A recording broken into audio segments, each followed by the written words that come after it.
thank you, everybody. I think we're at the end of the day. Some incredible minds today. I don't know about you, but it's a little overwhelming on the technical side. Um, just a little bit about us. We're based in Houston, Texas. I don't know why, but every time I say that, I use that Texas twang. But I'm based in Canada specifically, so we traveled a very long way to share some key messages with not so much the larger commercial groups that come into the space heavily capitalized, but more the smaller owner-operators, which I really think is they have a lot more of the flexibility to lend to this whole circular economy because they're within the planning phase, they're within the business ideation phase, they're looking at the partnerships, they're putting together their capital stack to execute their business plans. And as a company, we have a very kind of unique position in the space. We sit as a design builder. So we sit every day with groups like yourselves, both on the institutional, on the pharmaceutical side, on the retail producer side, where that whole business planning could be 6 or 12 months. They've gone through the access to capital, they understand their crops, they've assigned their POs, and they're tipping over. They're tipping over from that creative phase into the execution of the actual facility. So, there was a lot of points that Paul Hardage made earlier on the nuances of navigating the regs and nuances to actually build your facility. That has a severe impact on your timeline, and I'll tell you that now. We've gotten into these conversations with large groups who come in with $500,000. There's groups that come in with $20 to $30 million and a portfolio of a dozen sites over 3 years. But there seems to be a gap in the space, and there is an abundance of information on the technical side.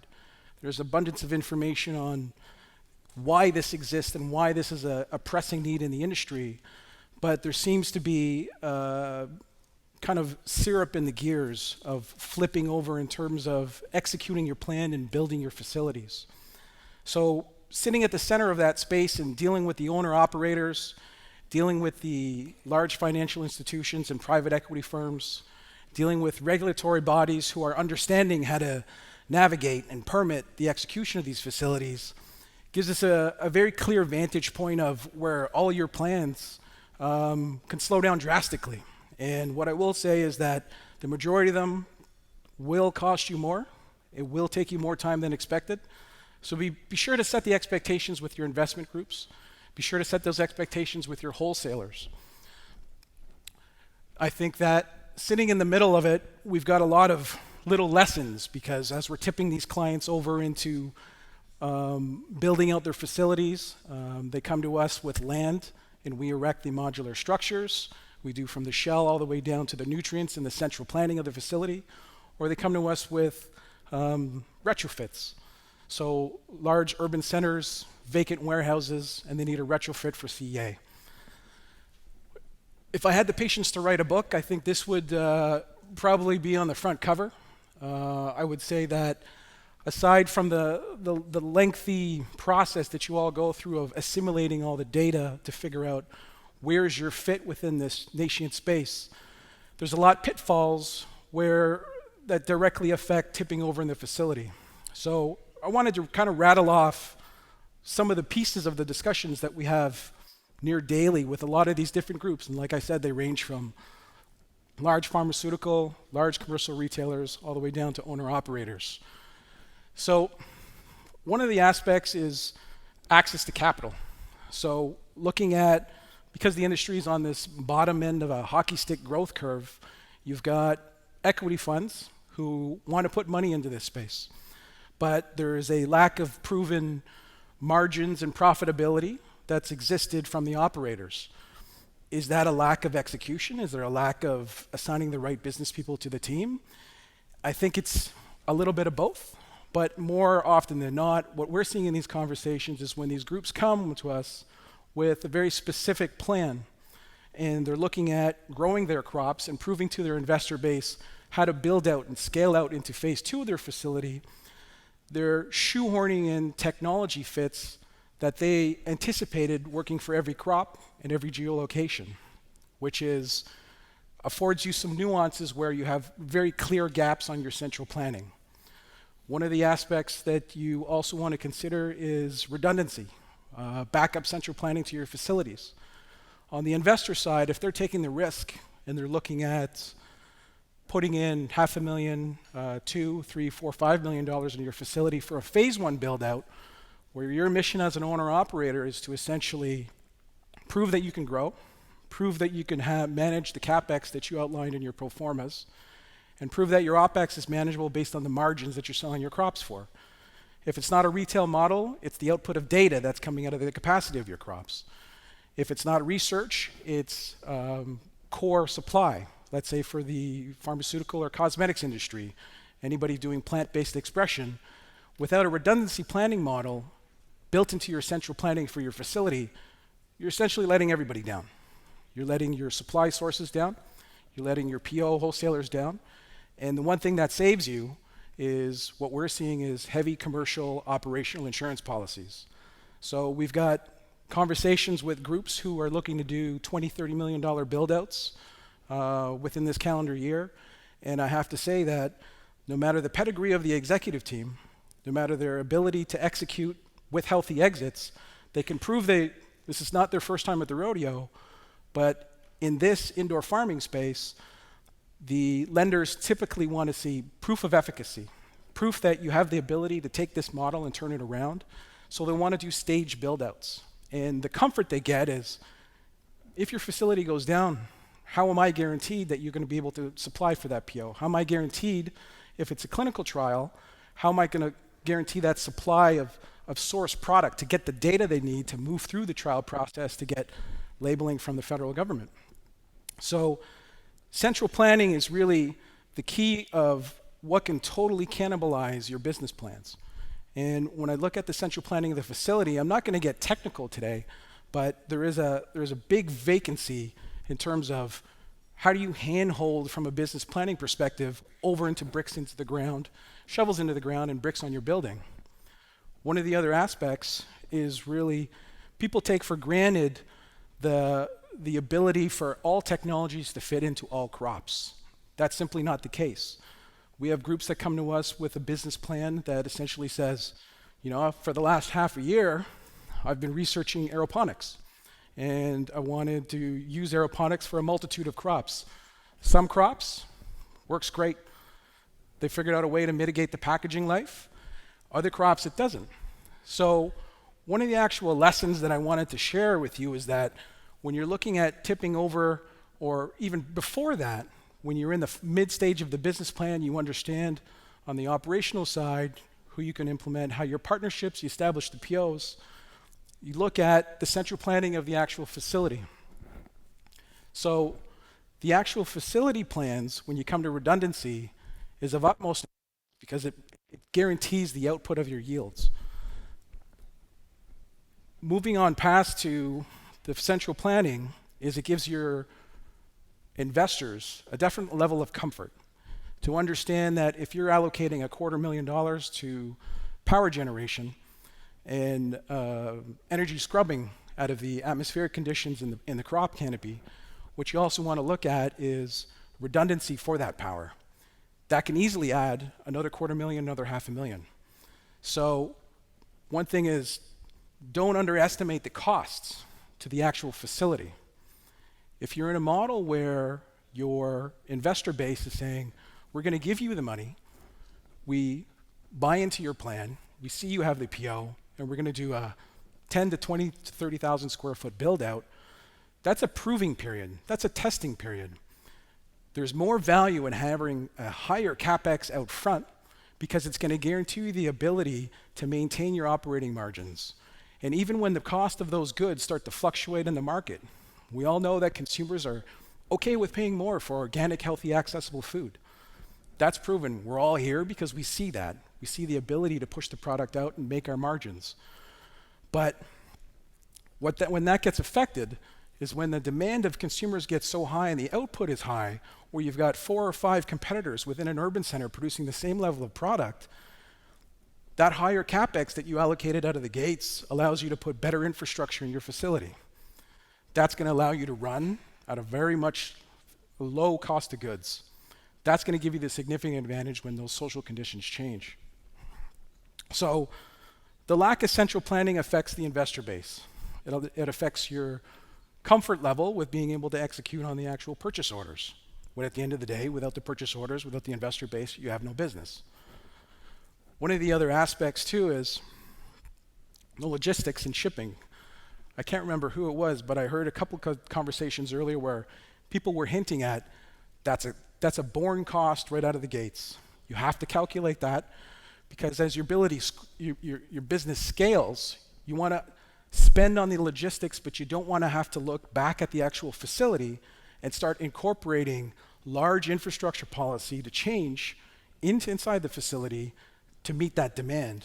Because if you're scaling your facility mid-crop, if you're saying, and I hear these conversations on a weekly basis, clients come to us and say, my wholesale buyer, my distributor, has told me that they will buy as much as I can produce. So they're in this model where they have to scale quickly. And if their original central planning wasn't designed for scalability, they're left reinventing their costs on hardware. So as you're rolling your plans over from the ideation to the facility, definitely invest through seed capital with different partnerships and different groups to really get a clear understanding of timeline and cost for the actual build out. At the end of the day, your capital that's in the house can be split up between equity and debt. And I'll get to why debt is highly valuable, because we have clients who have trouble getting the equity they need for the reasons I previously mentioned. But as soon as you can start to leverage debt financing from the commercial space, which there are a lot of emerging in North America at least, where the oil and gas industry, a lot of those funding groups are looking at, they've taken a beating over the last couple of years in oil and gas. The next niche in space with the same kind of traction, profitability margins, is agriculture and food production. Going indoors is where they want to actually put the money. So there's definitely groups that you can leverage to move your plans into actual facilities, and I think that's highly advantageous. So I've only got 3 slides after this, and I wanted to not share a bunch of technical points because frankly I'll leave that to the people that are much smarter than me. But the position that you're put in after you've actually invested with the right partners to put your facility into the ground, that position is actually easier to build and grow. It's much more difficult to have the investor conversations, to go through the business planning, to muddle through the space and understand out of all the technical partners and all the growing facilities and all the LED lighting providers and the gap that exists on airflow right now for CEA as an owner-operator or group moving into this space, those are all major considerations in central planning from day one for your facilities that's going to allow you to be in a mode where, I don't know about you, but this looks pretty relaxing to me. So I can say that a lot of these clients that we deal with, they literally come back and say, it's a lot easier when they know their facility is being built with a foundation that allows them to scale when their investors see the proof of ability, to scale when their wholesalers say, I want to buy as much as you can grow. That's a great problem to have, and it exists today. I hear it all the time. I see it all the time. So right now, you've got in the space lenders who, on the equity side, investment pools, who want to spend. There's a lot of successful stories in here, and congratulations to everybody who's in here, because if you're moving into it, you have the confidence and you're the trailblazers. And I want to reassure you that capital is not the actual piece that can slow you right down. You just have to direct your conversations to the right groups that have the appetite to spend. So when you're looking at that capital stack to bring your facility up, a lot of people, their first premonition is go, I want $5 million. That includes my op cost, that includes all the seed money that go through engineering, and that includes my facility build out. Your facility build out would probably going to be 2/3 of your overall cost, if not a little bit less. Building this commercial center has lighting, has airflow, has hardware that supports that infrastructure. There are groups on the commercial side that are willing to do lending on the actual equipment, willing to lend for the installation cost. So right away, when you're having these conversations with these investors trying to pool in that money to bring your plans to fruition, it completely changes the dynamic of the pitch because you're saying, I don't need 5 million.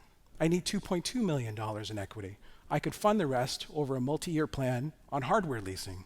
There's different ways to structure it. There's groups in the US that are available to do that. There's also groups in Europe that are available to do that. We're currently having some conversations in Europe to expand operations. We released a press release this morning mentioning that we're coming to the EU to take the intelligence that we've built over 5 years in North America. What we're trying to do is take some of those capital lease conversations that we're having and pull them over to the EU to judge their comfort levels. Because it's completely different for the industry when you're saying, I can offset your capital, your hardware leasing and your upfront costs, you run it through a few harvests, and all your maintenance and hardware costs that come in to keeping your infrastructure alive is not going to be impacted. You have a more flexibility to spend in your operations and your marketing because your facility costs are spread over a 2 or 3 year term. So there's definite avenues there that you can use to support yourselves on the investment side. On the pharmaceutical side, what we've got is a model where they're okay with high spends. They understand it's a long road, and it's usually an environment for deep pockets to actually look at. There's going to be a clinical trial. I understand that's a 5 or 10 year, and that's a $50 million spend. They're okay with that aspect. But again, central planning is critical because without the central planning, you may not be able to meet supply needs. So when you're looking at your facility build-outs, take very careful consideration over the scalability and the ability to provide at a customer level all your LED suppliers, your HVAC, your plumbing and your electrical suppliers. Because at the beginning of the first phase of your build-out, you may have a load demand and you invest on the hardware for that. You expand, you have to keep adding hardware, and we get into too many conversations where clients are coming to us saying, I have to negotiate with the power authority because of the draws.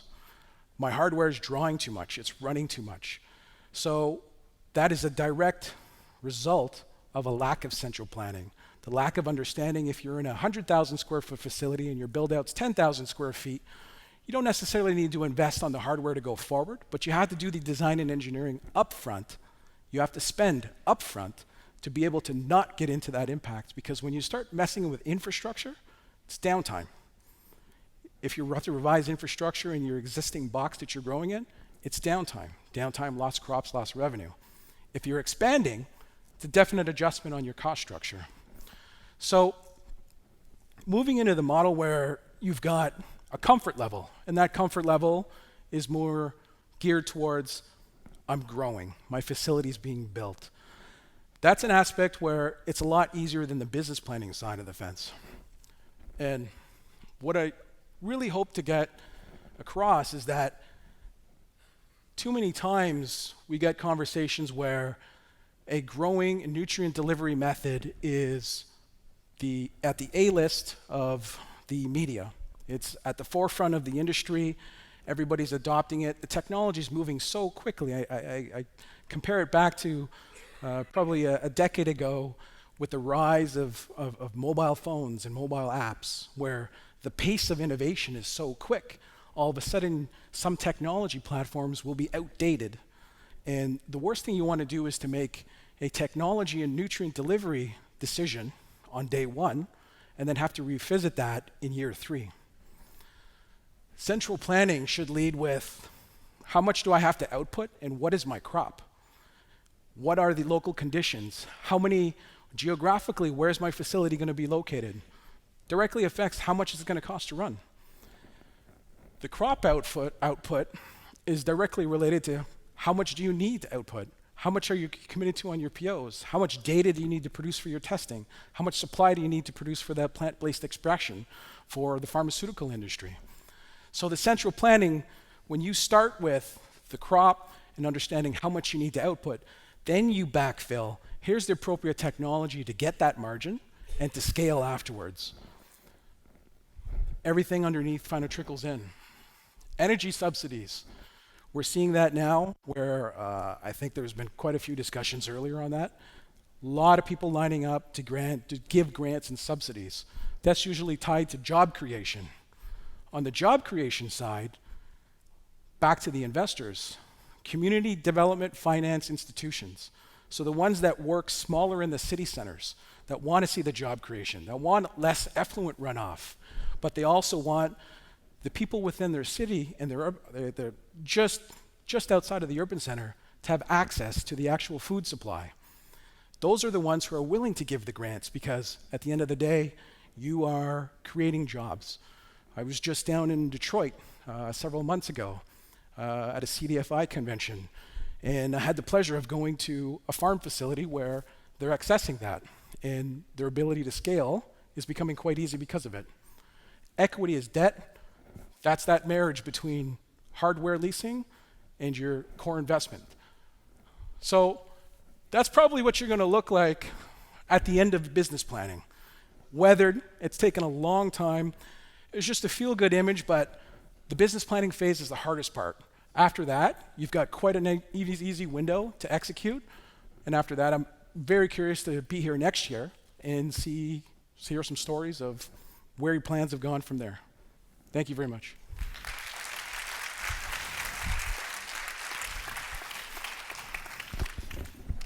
Thank you, John.